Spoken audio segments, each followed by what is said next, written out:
Today we are going to know about role of water, distribution of water in the body, water balance, water input and water output, and regulation. Okay. Now, distribution of water in the body. Total body water content is approximately 42 liters in a adult weighing 70 kg. Okay, and this is divided into intracellular fluid and extracellular fluid.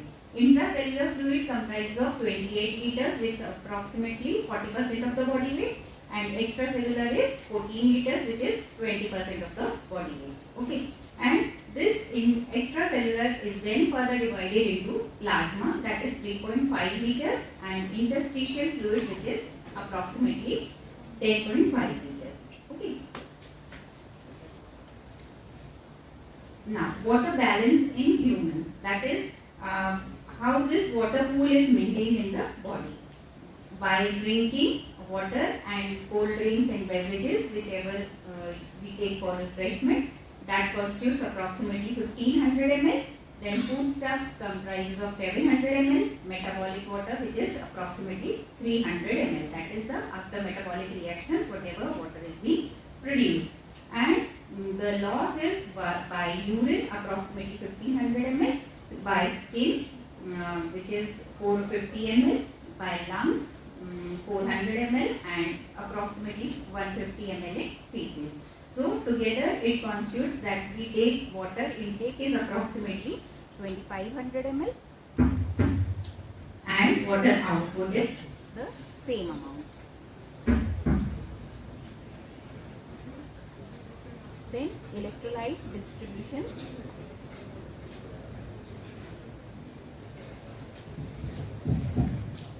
Electrolytes maintain osmotic equilibrium of the water balance, and sodium is the principal cation of extracellular fluid, while potassium is the chief cation of the intracellular fluid. Just look at the slides and try to summarize. Okay. Then osmolarity. What do you mean by osmolarity? That is the number of moles, that is the pressure exerted by the number of moles per liter of solution, and osmolality is the pressure exerted by the number of moles per kg of the solvent. Then for practical purposes in clinical practices, we use commonly the term osmolality. Then composition, that is sodium constitutes approximately 142 milliequivalent per liter, and it is the extracellular fluid cation, and extracellular fluid anion is chloride, which comprises of 103 milliequivalent per liter. This is a short table regarding various compositions of cations and anions in the extracellular fluid and intracellular fluid. Of importance are the sodium, chloride, potassium and phosphates. Okay. Then osmolality, it ranges between osmolality of plasma, it ranges between 280 to 300 milliosmoles per kg. Then regulation of water and electrolytes, which is known as osmoregulation, and you know various hormones take part in this, and there is a regulatory mechanism working. Aldosterone, antidiuretic hormones, renin-angiotensin system. Now, water and electrolytes are regulated together by hypothalamic mechanism, kidneys and various hormones. Hormones such as vasopressin or the antidiuretic hormone, that is ADH, renin-angiotensin system or the RAS system, then aldosterone and atrial natriuretic factor. Now, hypothalamic mechanism, that is the stimulation of the thirst center. Whenever you feel thirsty or you are dehydrated, the brain senses the water level and it stimulates the thirst center. So, main stimulus is dehydration of the cells, is the main stimulus for thirst mechanism. Then kidneys, approximately 180 liters of water is filtered every day by the glomeruli, and in renal tubules most of this is reabsorbed. You know the functioning of the renal tubules. So, approximately the same amount is reabsorbed, and approximately 1.5 liters of urine is excreted. Then hormonal regulation of these is the antidiuretic hormone or the ADH, and water excretion by the kidneys is controlled by ADH. Secretion of ADH is controlled by the osmotic pressure and of the plasma, and which in turn depends upon the sodium concentration. So sodium concentration indirectly controls the amount of water being lost or saved. Then in state of water deficiency, extracellular fluid becomes concentrated, leading to secretion of antidiuretic hormone. That is, antidiuretic hormone increases water reabsorption from the renal tubules, and in state of excess water intake, the plasma osmolality decreases, causing suppression of ADH secretion, leading to the formation of large amounts of dilute urine. Deficiency of ADH causes diabetes insipidus. Urine output would be around 20 liters per day, which is known as polyuria. When you will visit the wards and see the different types of patients, then you will come across diabetes mellitus as well as diabetes insipidus. Then excessive secretion of antidiuretic hormone is known as syndrome of inappropriate antidiuretic hormone secretion, SIADH, and it leads to the water retention. Then water losses, that is increased extracellular fluid osmolality will lead to the stimulation of ADH hormone, which in turn will cause water retention.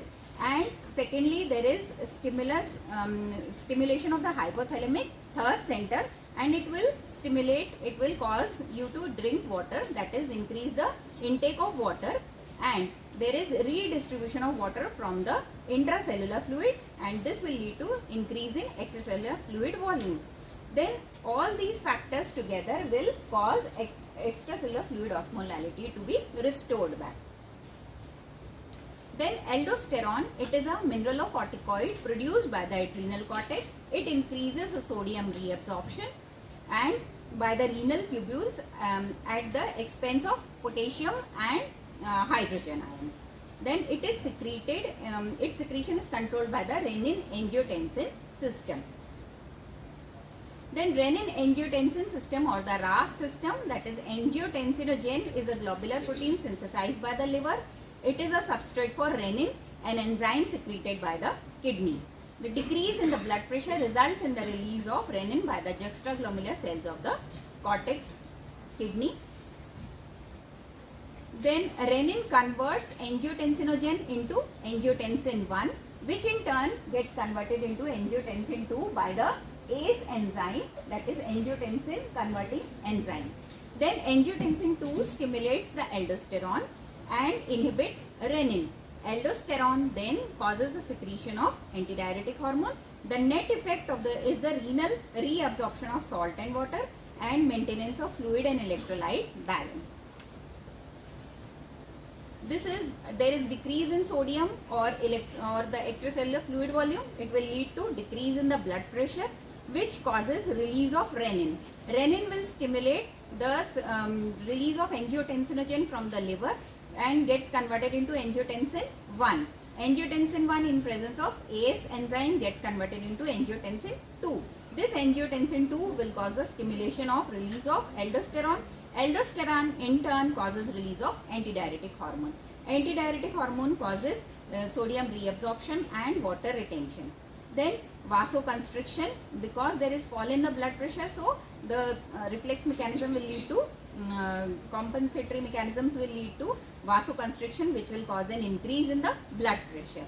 And in case of hypothalamus, the stimulus will increase, and so the water intake, they will stimulate to increase the water intake, and so the extracellular fluid volume is restored. Then ANF or the atrial natriuretic factor, which is secreted by the right atrium of the heart, and it inhibits renin and aldosterone secretion, thereby leading to the increased excretion of sodium and water, and it decreases the blood pressure, because all the factors are causing retention of sodium, retention of water, so we need some hormone to regulate, to keep a check on this. Okay, so this is the atrial natriuretic factor. Then dehydration. Dehydration is that is loss of water or scarcity of water will lead to dehydration, and it occurs due to diarrhea, vomiting, excessive sweating, fluid loss in burns, adrenocortical dysfunction, kidney diseases, renal insufficiency, disease of the antidiuretic hormone. Now, all these causes I think you all have come across.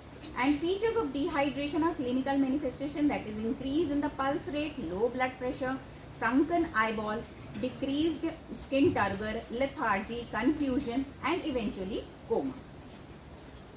Then treatment of dehydration, that is if there is intake of plenty water, in case of mild dehydration, then your thirst center would be stimulated, and so you can take water intake by oral replenishment. Okay.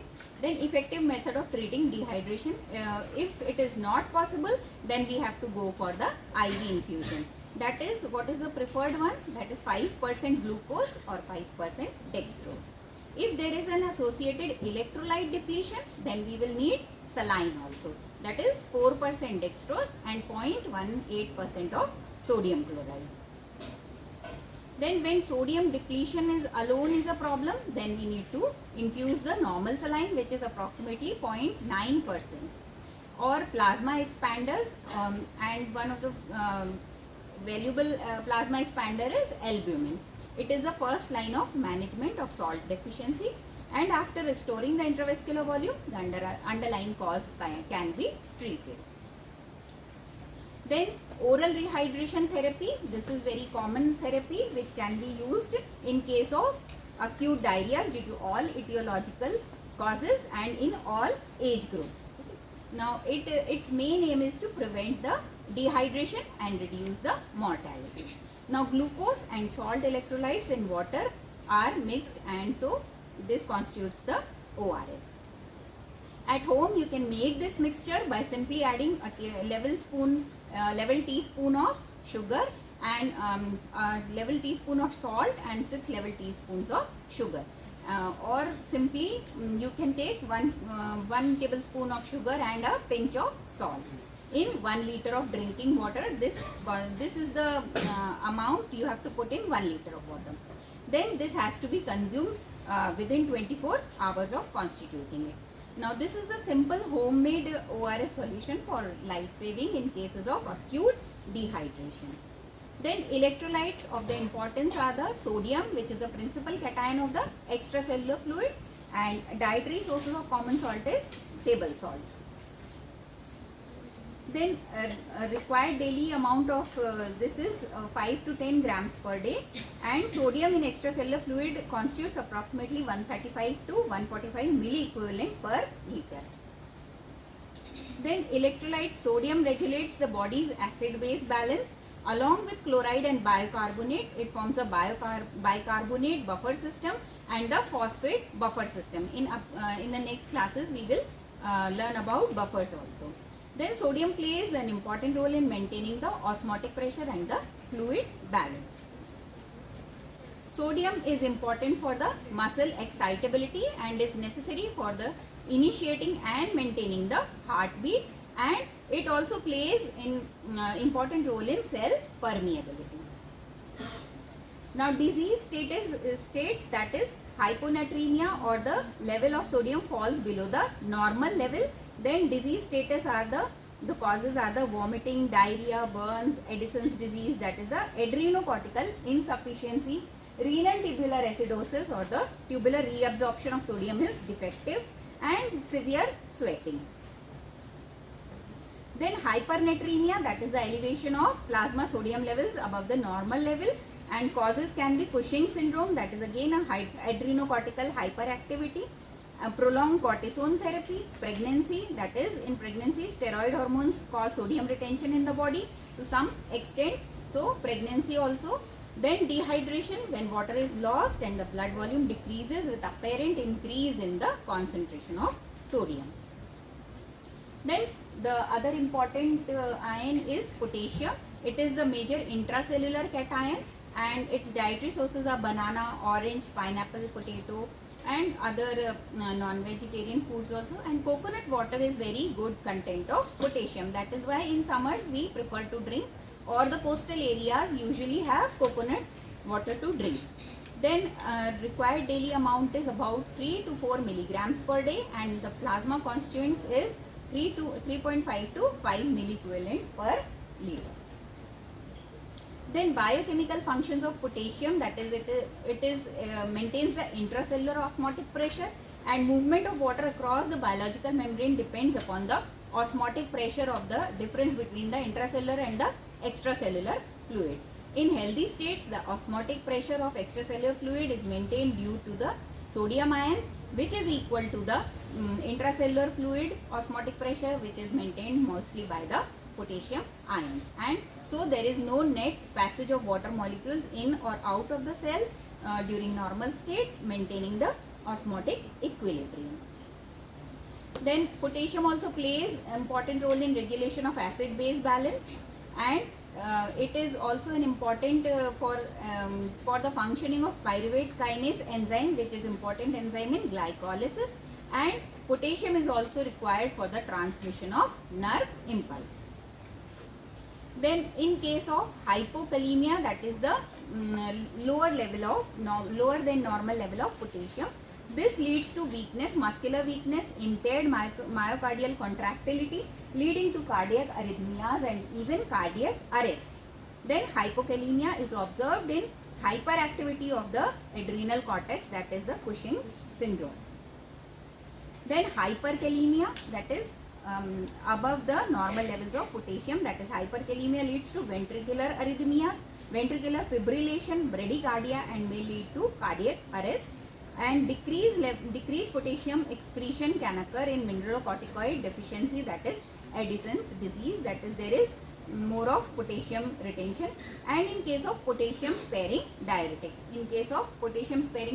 that is in treatment of hypertension, some diuretics are also given. So potassium sparing diuretics, you have to be conscious during giving these medicines. Then long answer questions, that is on this topic you can get long answer questions regarding electrolyte imbalance and dehydration with special reference to hormone regulation, and in case of short notes you can have dehydration. Thank you.